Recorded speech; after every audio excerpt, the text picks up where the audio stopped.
Good evening, all of you. Welcome to Teachers Academy platform.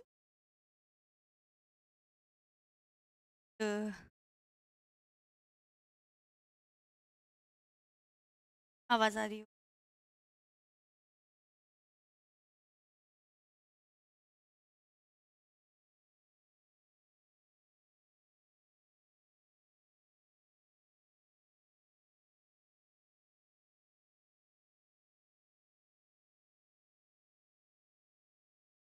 चलिए,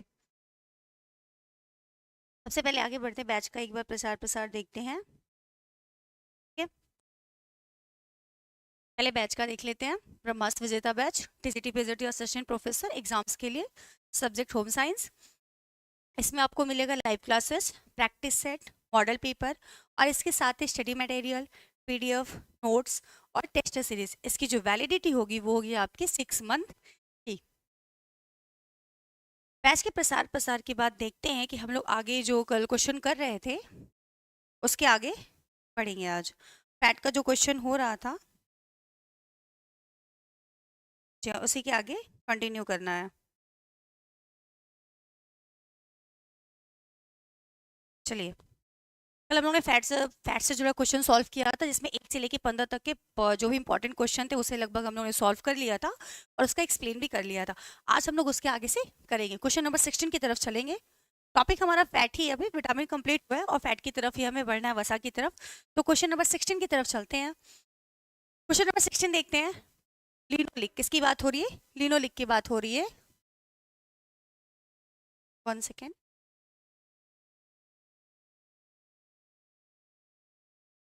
linoleic किस वसीय, इसकी बात हो रही, लिनोलिक किस वसीय अम्ल के अंतर्गत आता है? ये जो हमारा लिनोलिक है किस फैट के अंतर्गत आता है, ये हमारा क्वेश्चन पूछ रहा है। पहला ऑप्शन देखते हैं, संतृप्त वसीय अम्ल मतलब सैचुरेटेड फैट की बात हो रही है।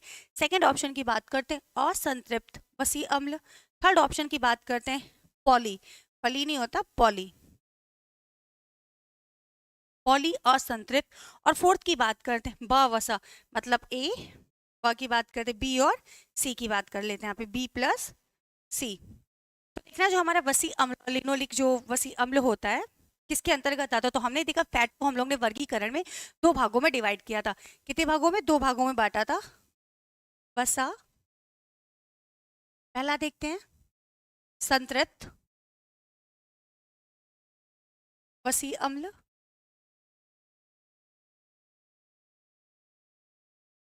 और सेकंड की बात करते हैं असंतृप्त वसी अम्ल, असंतृप्त वसी अम्ल।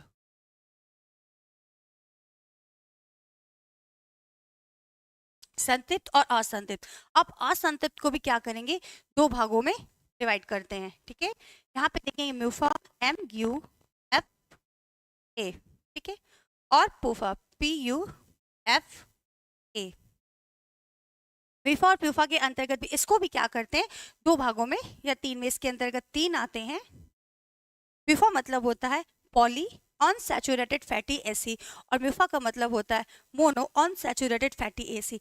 ये दोनों हमारा असंतृप्त वसी अम्ल के अंतर्गत आता है। तो इसमें देखते हैं, सबसे पहले जो हमारा पूफा के अंतर्गत होगा लिनोलिक, फिर लिनोलेनिक, लिनोलिक, फिर लिनोलेनिक,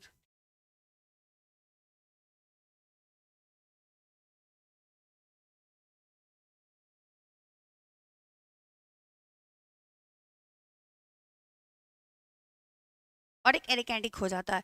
तो देखते हैं, जो हमारा ऑप्शन क्वेश्चन हमारा ये पूछ रहा है कि लिनोलिक किस वसी अम्ल के अंतर्गत आता है। तो यहाँ पे हम देखेंगे जो हमारा अनसैचुरेटेड फैटी एसिड हो रहा है ये तो इसके अंतर्गत आ ही रहा है, क्योंकि क्या असंतृप्त वसा की बात हो इसके अंतर्गत आ ही रहा है। इसके साथ ही मूफा के अंतर्गत भी आ रहा है, मतलब पॉली अनसैचुरेटेड फैटी एसिड के अंतर्गत भी आ रहा है। तो जो हमारा लिनोलिक का करेक्ट आंसर होगा। तहजीब जी गुड इवनिंग।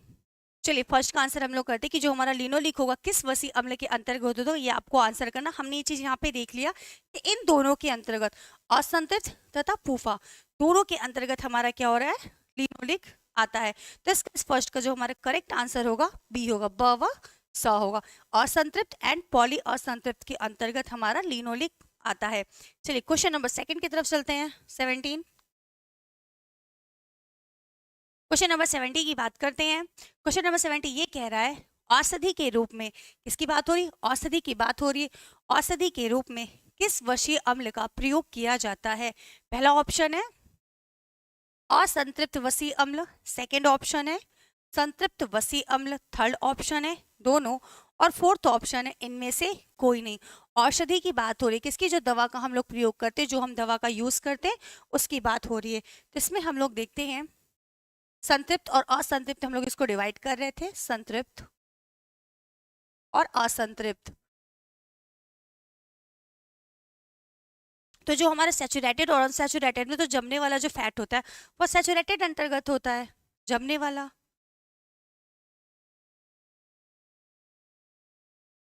जमने वाला फैटी एसिड, जमने वाला फैटी एसिड, ठीक है। और यहाँ पे बात करते हैं न जमने वाला फैटी एसिड, न जमने वाला fatty acid, fatty acid. Acid यहाँ पे गलत लिख गया है। एसिड की बात, असंतृप्त जो हमारा फैट होता है इसे हम क्या करते हैं? औषधि के रूप में प्रयोग करते हैं। किस रूप में? औषधि के रूप में।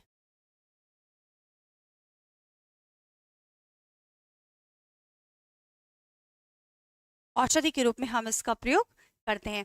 तो जो हमारा औषधि के रूप में जो हमारे 70 का आंसर होगा असंतृप्त, मतलब औषधि के रूप की बात जो हो रही है, तो यहाँ पे हमारा हो जाएगा असंतृप्त वसा अम्ल।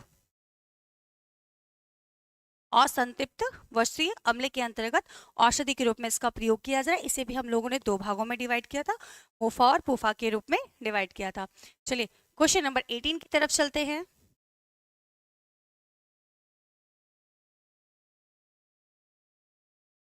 क्वेश्चन नंबर 18 हमारा ये कह रहा है, इसमें जो पहला क्वेश्चन हमारा है ब्यूटारिक अम्ल, किसकी बात हो रही है? ब्यूटारिक अम्ल, कैप्रिलिक अम्ल, पामेटिक अम्ल और स्टेरिक अम्ल, किसकी इसकी बात हो रही है? ब्यूटारिक की बात हो रही है, कैप्रिलिक की बात हो रही है, पामेटिक की बात हो रही है और स्टेरिक की बात हो रही है। यह अम्ल किस वसीय अम्ल के अंतर्गत आता, मतलब किस फैट के अंतर्गत यह तीनों चारों आते हैं? पहला ऑप्शन देखते हैं असंतृप्त वसीय अम्ल, सेकंड देखते हैं संतृप्त वसीय अम्ल, थर्ड देखते हैं मोनो असंतृप्त वसीय अम्ल और फोर्थ देखते हैं पॉली असंतृप्त वसीय अम्ल।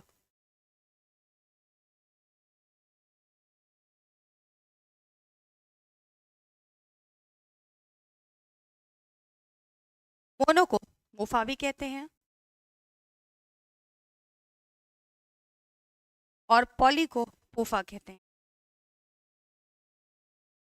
कहीं कहीं हमें इसका फुल फॉर्म भी देखने को मिलता है। तो हमें इसमें बताना है कि ब्यूटारिक अम्ल प्लस कैप्रिलिक अम्ल और पॉमेटिक अम्ल और स्टीयरिक अम्ल किस फैट के अंतर्गत आते हैं। तो हमने इसको दो भागों में देख लिया था, सैचुरेटेड एंड अनसैचुरेटेड की बात की थी। जो हमारा सैचुरेटेड फैटी एसिड होता है इसके अंतर्गत ये आते हैं, 5 इसमें आते हैं।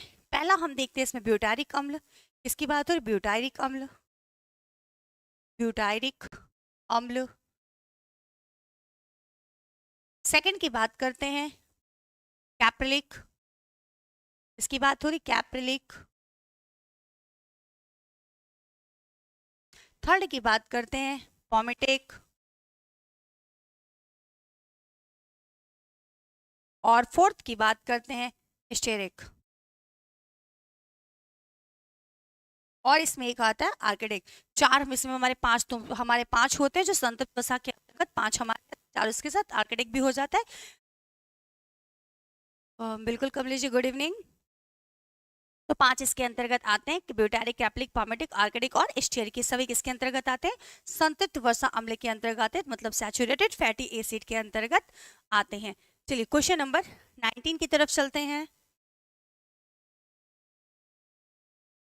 क्वेश्चन नंबर 19 देखते हैं, किस पोषक तत्व के कारण, कौन सा ऐसा पोषक तत्व है जिसके कारण त्वचा जो हमारी होती है कछुए के समान हो जाता है?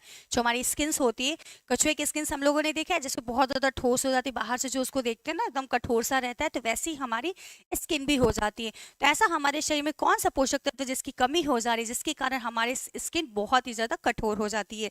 पहला ऑप्शन हम देखते हैं इसमें विटामिन सेकंड ऑप्शन की बात करते हैं जल, थर्ड ऑप्शन की बात करते हैं वसा, और फोर्थ ऑप्शन की बात करते हैं प्रोटीन। बिल्कुल राइट आंसर कमलेश जी, आपका 19 का आंसर सेज राइट, वसा। कि वसा में क्या होता है, जो हमारी स्किन होती है, वसा की अगर कमी हो जाती है तो हमारी स्किन क्या होती है, कछुए के समान है, ठोस हो जाती हमें देखने को मिलती है। बिल्कुल इस राइट आंसर। इसमें चर्म रोग भी कहीं कहीं हमें देखने को मिलता है। चलिए क्वेश्चन नंबर 20 की तरफ। क्वेश्चन नंबर 20 ये कह रहा है कि ऊर्जा संग्रह मतलब ऊर्जा स्टोर की बात हो रही है कि उसे स्टोर मतलब स्टोर करके कहाँ रखा जा रहा है, यूज नहीं, और अब स्टोर की बात की जा रही है कि ऊर्जा संग्रह का उत्तम साधन क्या है, जो सबसे विकल्प है, जो सबसे उचित विकल्प है वह क्या है।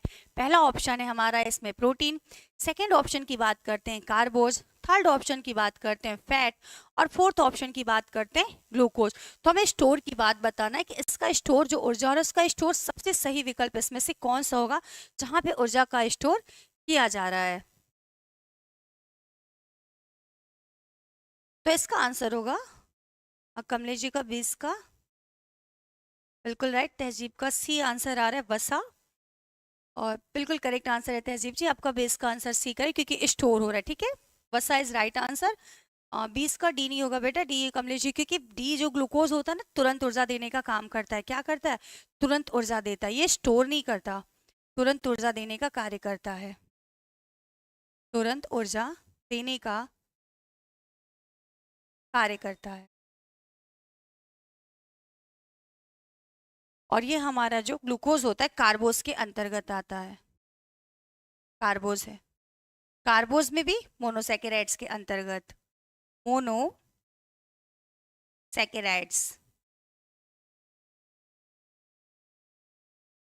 तो मोनोसैकेराइड्स के अंदर कार्बोज के अंदर ग्लूकोज जो क्या करता है, तुरंत एनर्जी देने का कार्य करता है। राइट आंसर हमारा इस फैट होगा, वसा होगा, क्योंकि ये क्या करता है, स्टोर करता है। 20 का सी इज राइट आंसर। बिल्कुल, कार्बोज हम लोग ने देखिए, प्रोटीन क्या करता है, सेल्स का निर्माण करता है, कोशिकाओं का निर्माण करता है, कोशिकाओं का निर्माण करता है।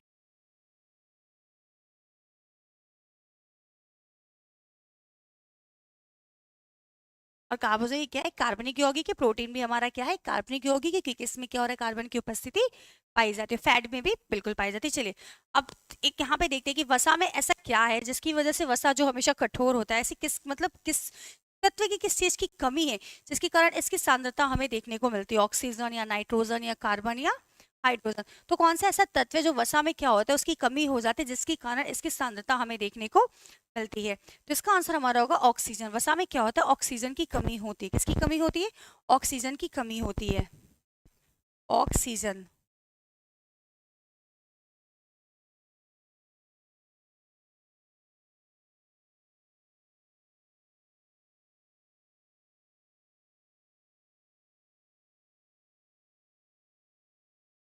ऑक्सीजन की कमी के कारण फैट जो हमारा होता है बिल्कुल क्या होता है, ठोस फॉर्म में होता है। नहीं तो इसमें कार्बन हाइड्रोजन जो और सभी का क्या अनुपात होता है, बिल्कुल बराबर होता है, सही होता है।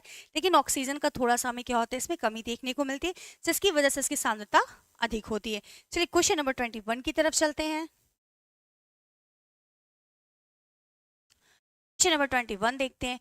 वसा या फिर फैट की बात हो रही, वसा या लिपिड्स, ठीक है, वसा या लिपिड्स कैसा भोज्य पदार्थ है, भोज्य पदार्थ की बात हो रही है तो कैसा भोज्य पदार्थ है। पहले विकल्प की बात करते हैं चिकनाई युक्त, सेकंड विकल्प की बात करते हैं नमकीन, थर्ड विकल्प की बात करते हैं सूखा हुआ, और फोर्थ विकल्प की बात करते हैं मिश्रित। तो हमें बताना है कि जो हमारा फैट होता है किस प्रकार का भोज्य पदार्थ है, और देखा जाए तो फैट का यूज हमें ज्यादा नहीं करना चाहिए। बिल्कुल तहजीब इज राइट आंसर, 21 का ए, चिकना युक्त वसा जो होता है चिकना युक्त भोज्य पदार्थ होता है।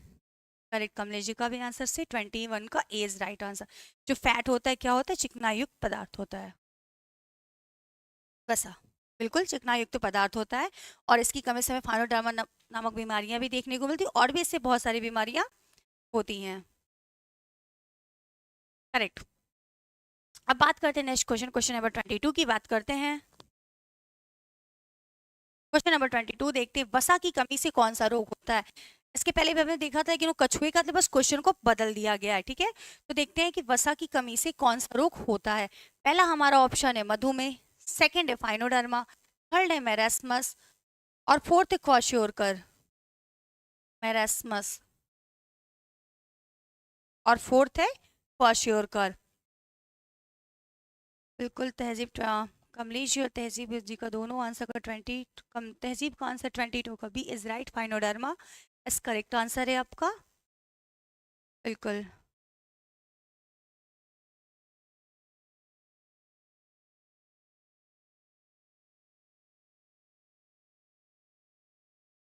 बिल्कुल तहजीब 22 का बी आंसर इज राइट, फाइनोडर्मा। इसमें हमारी स्किन क्या होती है, कछुए के समान हो जाती है, त्वचा कछुए के समान। क्या हो जा रही है, कछुए के समान हो जाती है। फैट से और भी कोई बीमारी होती है, और भी कोई रोग होते हैं? फैट से और भी कोई बीमारी देखने को मिलती है फाइनोडार्मा के सिवाय? इसमें तो कछुए जैसे हम लोग स्किन देख ही ले रहे हैं।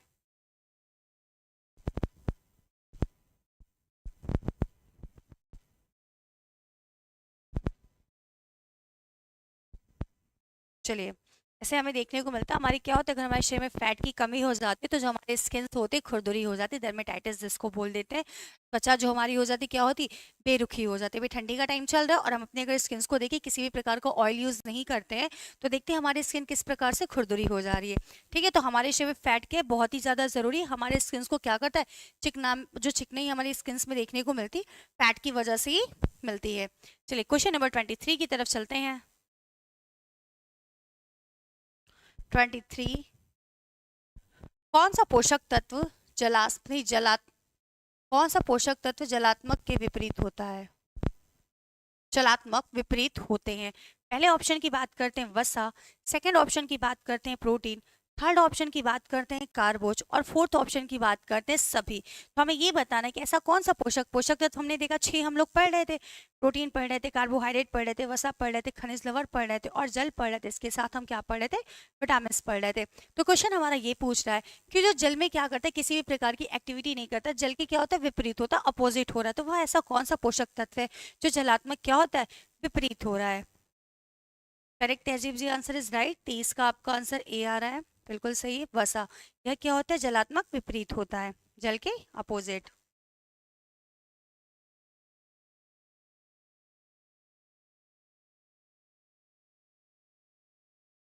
जल में अघुलनशील, एक क्वेश्चन कल था ना, जल में अघुलनशील।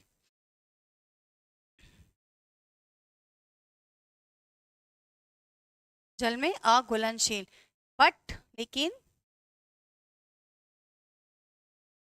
कुछ एंजाइमों की मदद से घुलनशील होता है।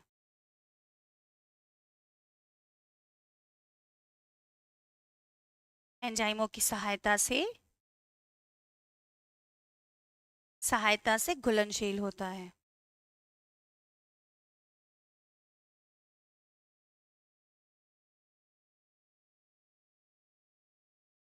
राइट, जल में क्या होता है, अघुलनशील होता है, बिल्कुल। 23 का आंसर कमलेश जी का भी ए राइट आंसर है।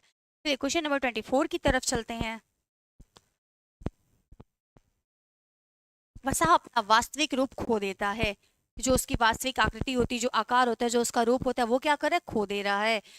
किस प्रक्रिया के अंतर्गत, मतलब किस प्रोसेस के अंतर्गत आता है कि वो अपना क्या कर रहा है, जो उसका वास्तविक एक्टिविटी, जो मतलब उसकी नेचुरल जो रूप है, वो क्या हो रही है, गुम हो जा रही है? पहले ऑप्शन की बात करते हैं, शार्टनिंग की बात हो रही है।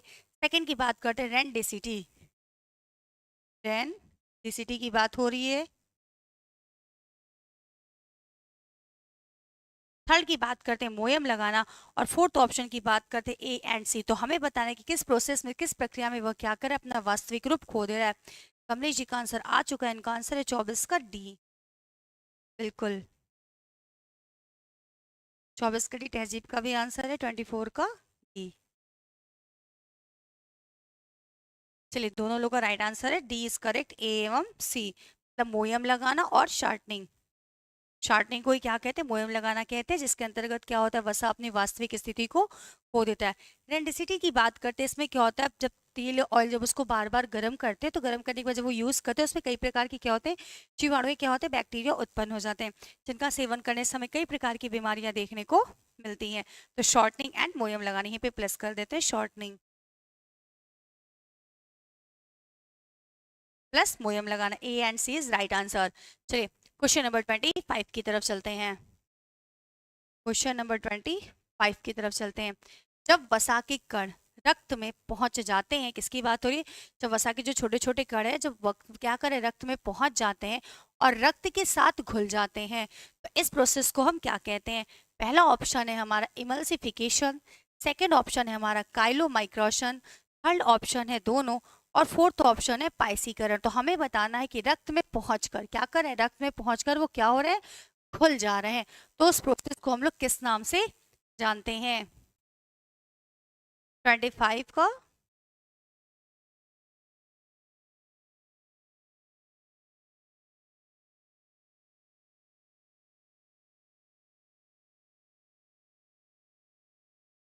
25 का आंसर कमलेश जी का इज राइट आंसर सी, और तहजीब का भी है सी इज राइट आंसर जी। 25 का राइट आंसर सभी का सी।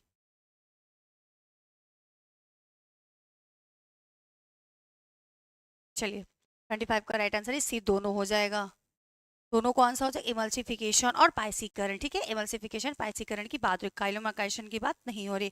इसमें क्या हो रहा है कि रक्त के साथ ही क्या हो रहा है, घुल जा रहा है। तो इमल्सिफिकेशन एंड पाइसीकरण 25 इज राइट आंसर।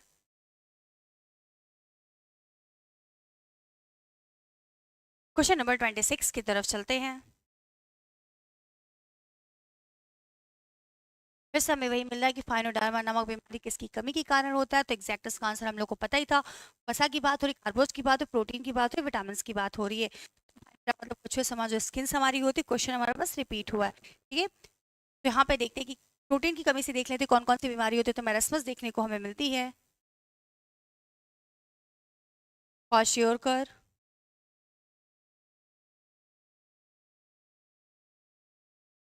फिर सेल्स का निर्माण ना हो पाना, तो कोशिकाओं का निर्माण ना हो पाना,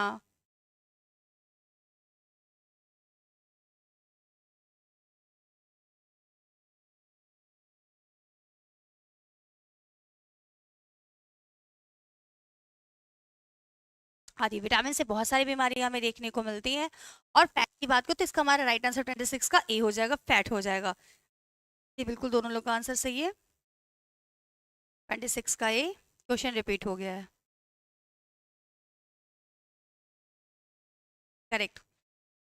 तो राइट आंसर हमारा क्या होगा, फैट हो जाएगा। ठीक है, फैट। तो ये क्या अकार्बनिक तत्व, हमने इसके अंदर कुछ पॉइंट्स देख लिया था। और प्रोटीन विटामिन से बहुत सारी बीमारियां होती है, जो ये जल में भी घुलनशील,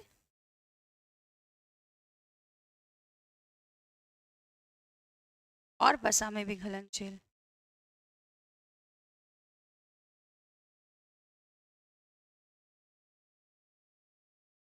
वसा में भी क्या होता है, घुलनशील। जल में होता है WBC, फैट में होता है ए, डी, ई और के। सब क्या होते हैं, वसा में घुलनशील होते हैं। अब हम नेक्स्ट क्वेश्चन, क्वेश्चन नंबर 27 की बात करते हैं। क्वेश्चन नंबर 27 देखते हैं कि बच्चों के लिए किसकी बात है, बच्चा हो रहा है जो छोटा सा शिशु, बच्चों की बात हो रही है कि बच्चों की बात के लिए कौन सा वसीय अम्ल आवश्यक है, मतलब कौन सा वसीय अम्ल क्या है, इंपॉर्टेंट है बच्चों की दृष्टि से देखा जाए तो। पहले की बात करते हैं आर्किडोनिक, सेकंड की बात करते हैं लिनोलेनिक, थर्ड की बात करते हैं लिनोलिक, और फोर्थ की बात करते हैं ब्यूटायरिक अम्ल की बात हो रही है। तो बच्चों को ध्यान में रखते हुए कौन सा फैट हमारे लिए क्या आवश्यक माना जाता है।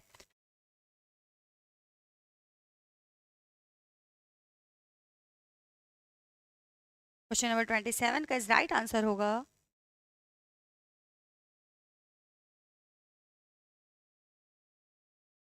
27 का is right answer, Kamlesh ji का आंसर सही है। तहजीब का भी सही है, तहजीब 27 का बी नहीं होगा बेटा, लिनोलेनिक नहीं।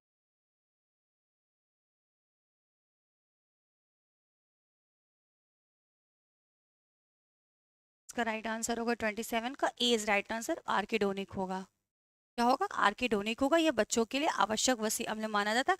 और यह किसके अंतर्गत आता है, सैचुरेटेड या अनसैचुरेटेड के अंतर्गत आता है। 27 का बी नहीं होगा, लिनोलेनिक और लिनोलिक नहीं, ये दोनों हमारा असंतृप्त वसा के अंतर्गत, असंतृप्त वसा के अंतर्गत, के अंतर्गत प्यूफा में आता है, प्यूफा के अंतर्गत, प्यूफा के अंतर्गत।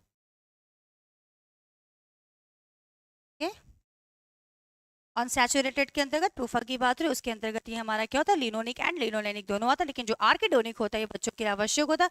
ब्यूटारिक एसिड की अगर हम लोग बात करते हैं तो ये हमारा मक्खन में पाया जाता है और सैचुरेटेड फैटी एसिड के अंतर्गत होता है, मतलब संतृप्त वसा के अंतर्गत होता है। संतृप्त वसा के अंतर्गत, वसा के अंतर्गत। और यह हमें मक्खन में देखने को मिलता है, वसा के अंतर्गत आता मक्खन में देखने को हमें मिलता है। 27 is A answer is right 27 का। क्वेश्चन नंबर 28 की तरफ चलते हैं। ए में देखते हैं क्वेश्चन नंबर 28 ये कह रहा है कि गले में जलन, जीभ मिचलाना, किसकी बात हो रही, गले में जलन, जीभ मिचलाना जैसी समस्याएं देखने को मिलती हैं। पहले ऑप्शन की बात करते हैं तो एक्रेलिक, सेकंड ऑप्शन की बात करते हैं तो रैंडेसिटी की बात हो रही है, रैंडेसिटी की बात हो रही है। और थर्ड ऑप्शन की बात करते हैं रिफाइंड ऑयल की बात हो रही है। और फोर्थ की बात करते हैं तो सभी की बात हो रही है। तो हमें इसमें बताना है कि जो गले में हमारे कभी कभी कुछ होता है ना, कुछ ऐसी ऑयली चीजें खा लेते हैं जो मतलब बाहर की चीजें अगर हमने यूज कर ली, या घर में अगर कोई ऑयल है या फिर घी है कुछ भी है, वो बार बार गर्म करके यूज किया जा रहा है, पूड़ी छाना फिर उसको रख दिया, फिर से दोबारा उसमें पूड़ी को तल लिया, कोई और भी चीजें क्या की पका ली, तो उससे क्या होगा, जब हम उस फैट का यूज, तेल का या वसा का यूज करेंगे तो उससे क्या होगा, हमारे गले में जलन भी देखने को मिलेगी और जी मचलाने जैसी समस्या भी होती है, कभी कभी वॉमिटिंग जैसी समस्या भी देखने को मिलती है। तो यह किस कारण होता है, जो हमारा फैट जो हम यूज कर रहे हैं, जो तेल खा रहे हैं, वह किस कारण हो रहा है, ये हमारे गले में दिक्कत पैदा कर रहा है। एक्रिलिक के कारण, रैंडेसिटी के कारण, या रिफाइंड ऑयल के कारण, या सभी के कारण। 28 का तहजीब का आंसर डी, और कमलेश जी का भी आंसर डी। ये आपका आंसर ए है, कमलेश जी का आंसर ए। एक्रिलिक होता है लेकिन रैंडेसिटी भी होता है। ये तो 28 का आंसर इज रिफाइंड ऑयल ही है, क्या है वो, ऑयल ही है, ठीक है, जिसका क्या हो रहा है, यूज हो रहा है बार बार, एक बार उसे गर्म किया, दूसरी बार तो रैंडेसिटी के अंतर्गत है, फिर छोटे छोटे कमरे, फिर यहाँ पे एक्रेलिक के अंतर्गत आता है। तो करेक्ट आंसर हमारा इस हो जाएगा 28 का, डी इज राइट आंसर। ठीक है, इसमें जो फैट हो रहा है ना, बार बार उसका यूज है, तो कई प्रकार की बैक्टीरिया जीवाणु देखने को उसमें हमें मिलते हैं, क्योंकि बार बार वही प्रोसेस हो रहा है। ठीक है, तो 28 का इज बी राइट आंसर। चलिए क्वेश्चन नंबर 29 की तरफ चलते हैं। क्वेश्चन नंबर 29 देखते हैं। माइक्रो एस्टेरॉल, किसकी बात हो रही है, एस्टेरॉल की बात हो रही है कि माइक्रो एस्टेरॉल किसे कहते हैं। पहला विकल्प अगर हम देखते हैं तो दिया है हमारा आर्गे एस्टेरॉल, सेकंड विकल्प की बात करते हैं तो कोलेस्ट्रॉल, थर्ड विकल्प की बात करते हैं एस्टेरॉल, और फोर्थ विकल्प की बात करते हैं कोई नहीं। तो एक ये उपनाम है, ठीक है, क्या है उपनाम है, एस्टेरॉल की बात करते हैं तो एस्टेरॉल दो प्रकार का होता है, एस्टेरॉल दो प्रकार का होता है, एक हमारा होता है कोलेस्ट्रॉल, कोलेस्ट्रॉल, और सेकंड जो हमारा होता है आर्गेस्ट्रॉल होता है, कोलेस्ट्रॉल, आर्गेस्ट्रॉल। ठीक है, एक प्राणी जगत से पाया जाता है, एक जानवर जगत से पाया जाता है। तो हमें एक जो मार्गेस्ट्रॉल है क्या, एक उपनाम है, निकनेम है। तो बता 28 का इज कमलेश जी का, 29 का ए इज राइट आंसर। हाँ बिल्कुल, आर्गेस्ट्रॉल का ही जो उपनाम होता है वो क्या होता है, माइक्रोएस्टेरॉल कहते हैं, इसी को हम माइक्रोएस्टेरॉल के नाम से भी जानते हैं।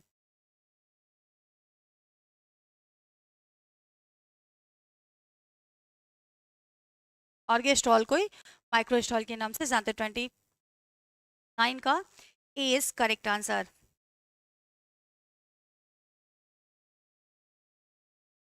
माइक्रोएस्टेरॉल एंड आर्गेस्ट्रॉल हमने देखा, एस्टेरॉल कितने प्रकार से, दो प्रकार से हो रहे थे। चलिए नेक्स्ट हम बात करते हैं क्वेश्चन नंबर 30।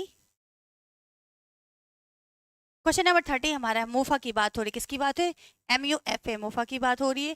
किसका हमें फुल फॉर्म बताना है, किसका फुल फॉर्म क्या है।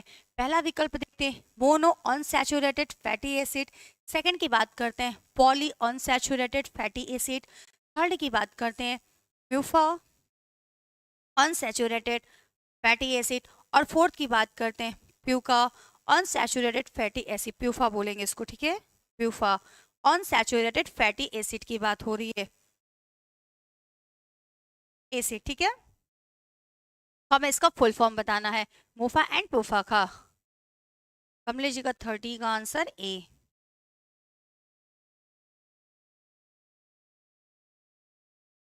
30 का आपका आंसर ए आ रहा है।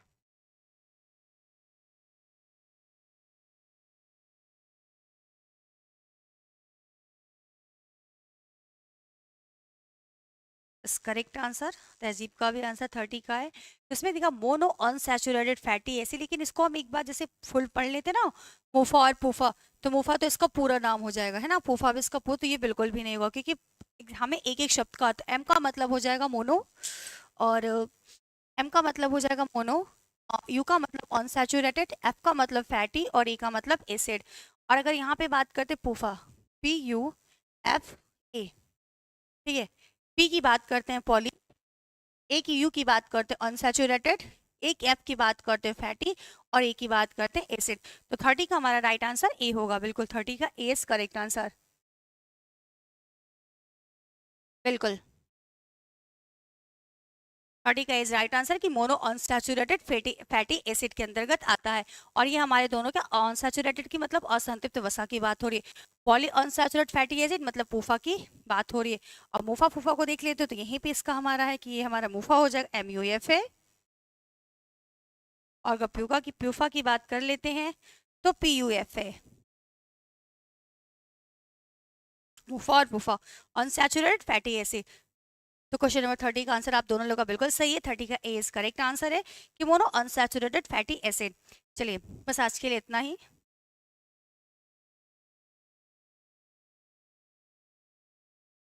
मोनो अनसैचुरेटेड फैटी बिल्कुल कमलेश जी, वसी अम्ल, हाँ, और संतृप्त वर्षीय अम्ल, जी हाँ,